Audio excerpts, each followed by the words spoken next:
ध्यान एक सहज स्थिति है, कोई निद्रा की अवस्था नहीं है, कोई तंद्रा की अवस्था नहीं है, कोई आलस्य नहीं, कोई प्रमाद नहीं, बिल्कुल सहज स्वस्थ स्थिति है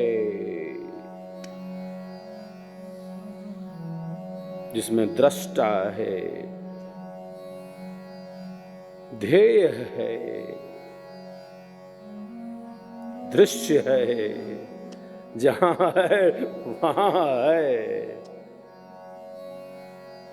चित्त को एकाग्र करने का प्रयास कर रहा है तो कर रहा है,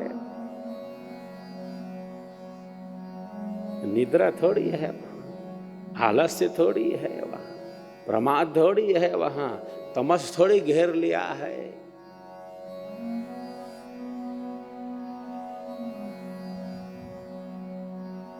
तो योगी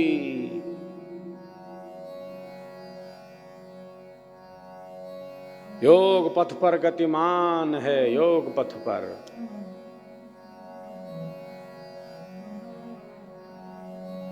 अल्पकाल में ही जैसे उसकी निद्रा पूर्ण हो गई, पूर्ण निद्रा।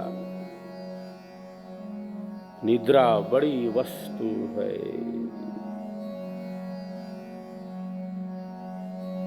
निद्रा पूर्ण नहीं हुई तो मन देखो कितना अव्यवस्थित हो जाता है। निरर्थक स्वप्न में इधर से उधर घूमते रहने से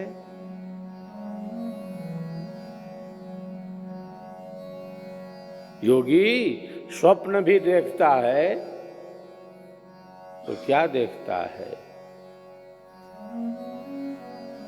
कि घर में आग लग गई है, जिसमें मैं सोया हूं इसी में आग लग गई है क्या?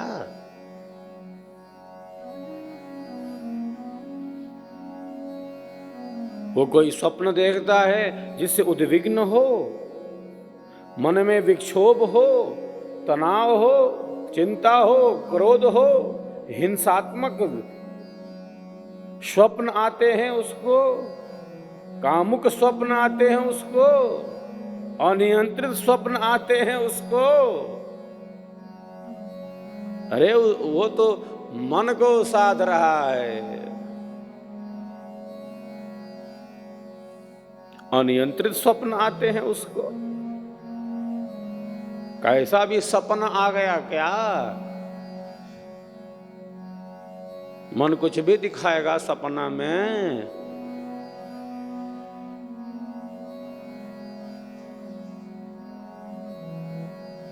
योगी देख रहा है, अरे वह तो जैसे मानो हिमालय की श्वेत उतुंग श्वेत चोटी पर आसीन हो गया है। देखेगा अभी तो ऐसा देखेगा। तो श्वेत श्वेत देख रहा है, बिल्कुल श्वेत बर्फ से लकदक चोटियों पर बैठा हुआ है। श्वेत आसन में स्थित है, वो आसन में बैठा देखता है। वो योगी स्वप्न क्या देखता है? तो क्या कोई देख रहा है हिंसात्मक विचार वाले स्वप्न आ रहे हैं उसको, अनियंत्रित आ रहे हैं, जिससे उद्विग्नता हो रही है, मन में विक्षोभ आ रहा है। वो स्वप्न भी देख रहा है।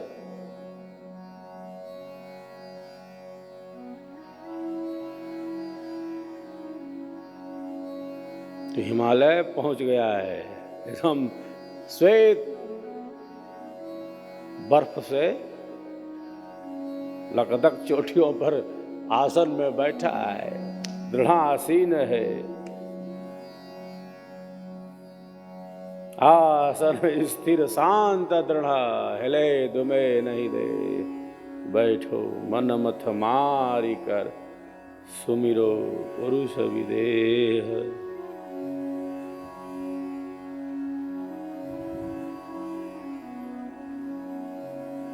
घोर घने जंगल में बैठा है, प्रकृति की गोद में बैठा है।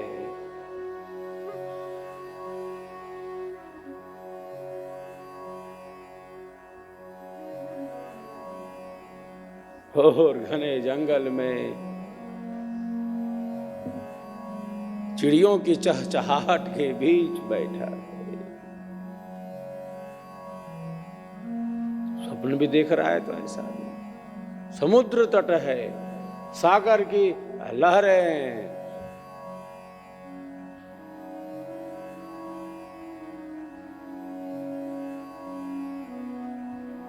पर्वत है,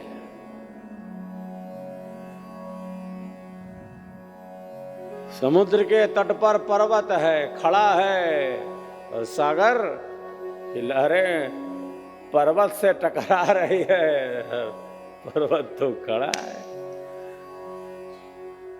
लहरें आ रही हैं, लहरें जा रही है, लहरें आ रही हैं, लहरें जा रही हैं। वो तो स्थित है, पर्वत खड़ा का खड़ा है। पर्वत है जहां वही है, लहरें आ रही हैं, लहरें जा रही हैं, पर्वत का स्पर्श कर रही हैं।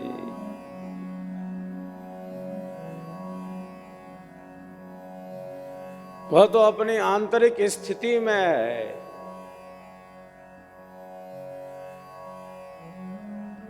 जीवन में सुख आ रहे हैं, दुख आ रहे हैं, वह तो स्थित है अपने।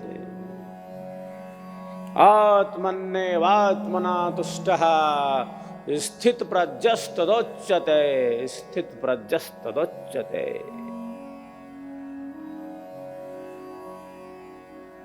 जो अपने आप से अपने आप में, अपने आप से अपने आप में प्रसन्न है।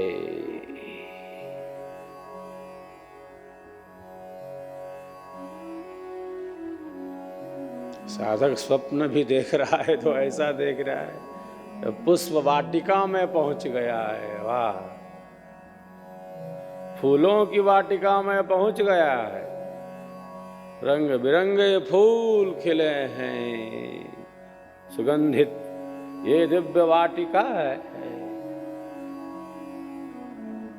और इसी वाटिका में पेड़ों की छांव तले बैठा है,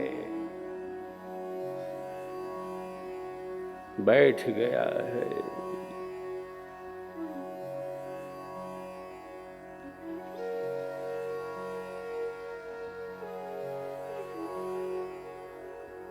हरे पत्ते से भरा है पेड़, हरा भरा है।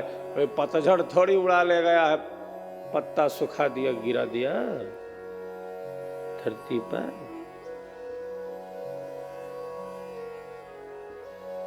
सत्संग ऐसी वाटिका है, सत्संग ऐसी वाटिका है, जीवन को हरा भरा बना देती है। जो है उसका अनुभव कराती है।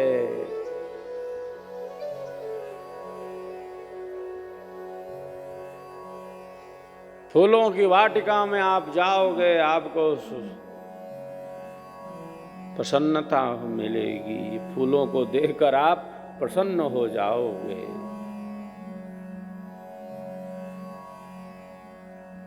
देखकर प्रसन्न हो जाओ। पुष्प को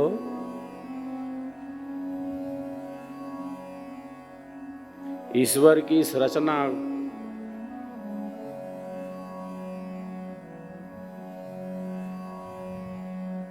सुगंधी सत्संग हमें उसी आत्मज्ञान की सुगंधी से परिपूर्ण बनाता है।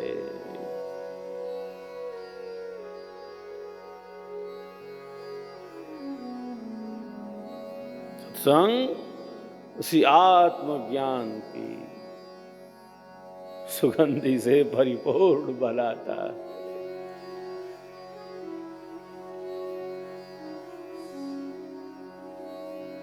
योगी के स्वप्न में भी जैसे स्वरवेद की वाणी गूंज रही हो, योगी के स्वप्न में भी जैसे अध्यात्म के सिद्धांत प्रकट हों, योगी के स्वप्न में भी जैसे अध्यात्म का सहज चिंतन प्रकट हो।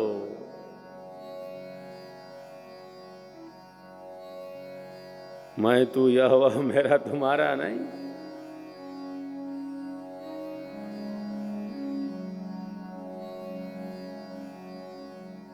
यज्ञ हवन कर रहा है साधक, आहुति दे रहा है, स्वाहा स्वाहा बोलता जा रहा है, बोलता जा रहा है। मंत्रों की ध्वनि गूंज रही है, मंत्रों की ध्वनि गुंजायमान है, गूंज रही है। वेद की पवित्र वाणियां गूंज रही हैं।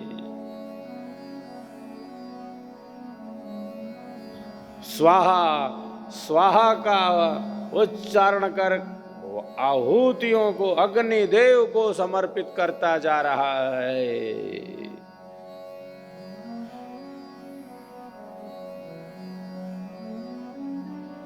मेरा नहीं है, सब कुछ ईश्वर का है। स्वप्न में जैसे यह भाव प्रकट कर रहा हो, स्वप्न देख भी रहा है तो ऐसा देख रहा है।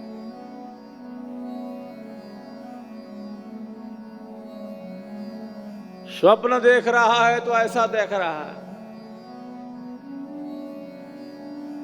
देखो तो ऐसा स्वप्न देखो, और क्या बकवास फालतू स्वप्न देखने से क्या मतलब।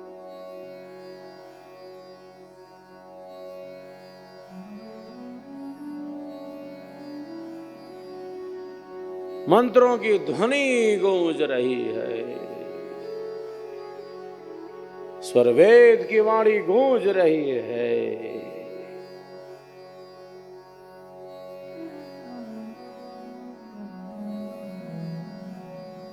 स्वाहा बोल रहा है। सुंदर वचन, क्या सुंदर कहा, अति सुंदर। स्वाहा का अर्थ है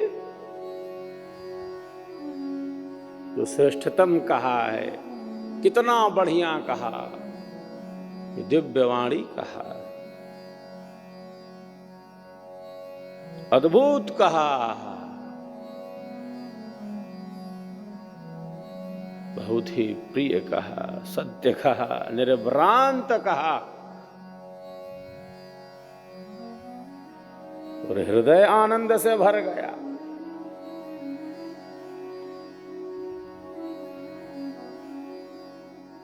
जो अनुभव है ऋषियों का, वह तो आनंद की ही तरफ ले जाने वाला है ना।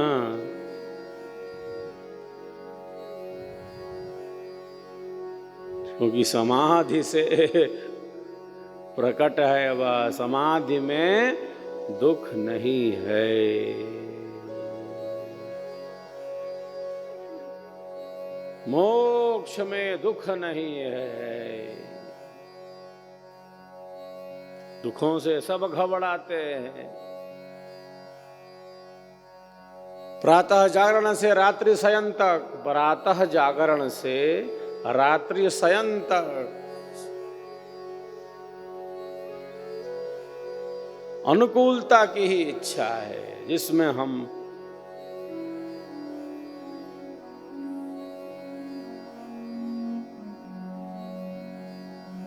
अनुकूलता चाहते हैं, उसी में हमारी प्रवृत्ति है कि हम सुख चाहते हैं, हम सुख चाहते हैं।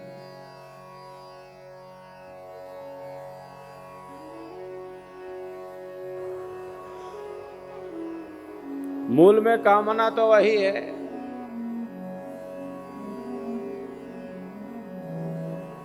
लेकिन मन स्थिति ऐसी, चित्त की ऐसी स्थिति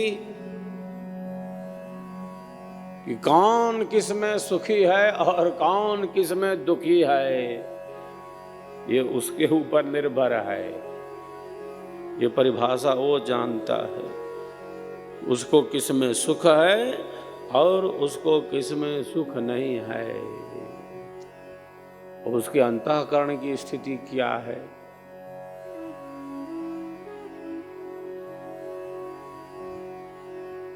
तृप्त तो नहीं किया जा सकता, जिसमें भी वह अनुभव कर रहा है उसकी जैसी भी स्थिति हो गई है,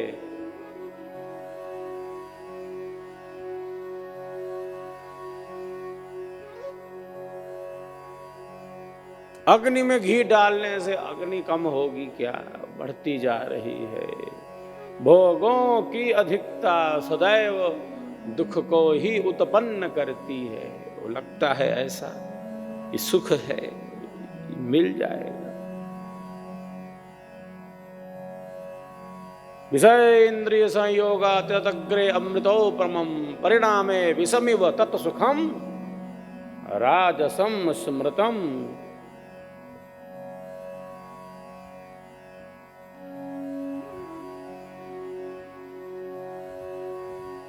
कैसे एक संसार के सुख में एक एक नहीं, चार चार प्रकार के दुख मिले हुए हैं। परिणाम दुख, ताप दुख, संस्कार दुख, गुण वृत्ति विरोध का दुख। विवेकी के लिए ये संसार का जो सुख है, जो हर क्षण बदल रहा है, इसके वास्तविक भेद को वह जान लेता है। संसार के समस्त विषय दुख रूप हैं, इसमें उसकी स्थिति रहती है। संसार के समस्त विषय दुख रूप हैं।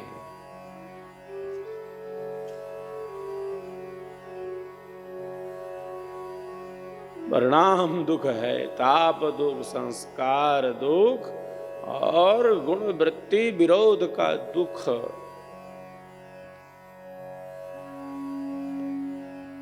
बाहर से भले लगते हो कि सुख है, उल्टा ही लगता है ना। ज्ञान का अभाव अविद्या नहीं, बल्कि मिथ्या ज्ञान, विपरीत ज्ञान, विपर्य ज्ञान अविद्या है, जिसकी जड़ें बड़ी मजबूत है। अविद्या ऐसा पशु है जिसके चार पैर हैं, नित्य में नित्य का, दुख में सुख का, पवित्रता में अपवित्रता का, अनात्मा में आत्मा का। उल्टा चार पशु के जैसे चार पैर हैं, अविद्या के वैसे ही चार स्वरूप हैं। तो इसकी जड़ें इतनी बड़ी मजबूत हैं।